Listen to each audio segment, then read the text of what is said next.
காசு கொடுத்தேன், ஒன்னும் கொடுக்கல. இந்த உள்ளங்கள் எனக்கு கிடைச்சது, அது எனக்கு போதும். இருக்கிறவங்க ஆட்சியை பிடிக்கணுங்கிறாங்க. எனக்கு உங்ககிட்ட ஆட்சியை பிடிச்சா போதும், உங்க உள்ளங்களை பிடித்தால் போதும் தான் நான் இருக்கிறேன். பிடிச்சிட்டே நினைக்கிறேன். இல்லாட்டி 1500 கிலோமீட்டர் வரைக்கும் யாரும் பேனர் வைக்க மாட்டாங்க. எடுத்துட்டு போய் எனக்கு தேவையில்லை.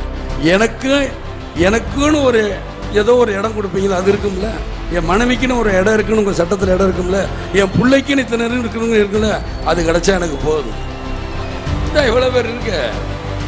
இந்த 4 பேர் வந்தால் ஒரு நேரம் சோறு போட மாட்டீங்க.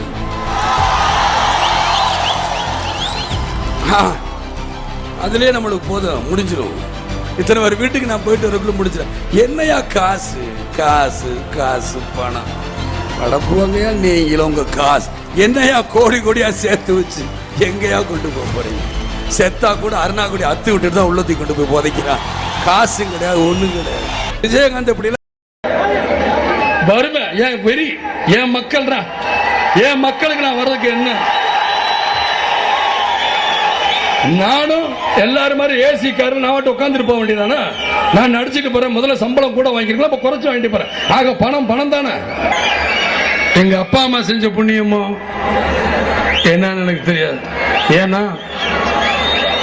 இத்தனை லட்சமான தொண்டர்கள் என்னை நாடி வந்து எனக்காக உழுது இருக்கீங்க.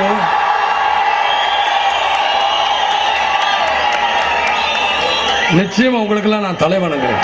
இனிமேலும் உங்களுக்காக தான் நான் இருப்பேன். நீங்க இல்லைன்னா என்னால் முடியாது. எனக்கு 2 கைகால் உடைஞ்ச மாதிரி தான் நினைப்பேன். உங்களை நான் எப்படி மறக்கிறது? மறக்கவே முடியாது. என்னுடைய கூட பிறந்த அண்ணன் தம்பிகளா, அன்பு சகோதர சகோதரிகளா, தாய்மார்களுக்கு நான் எப்படி விட்டு போக முடியும்? விட்டே போக முடியாது.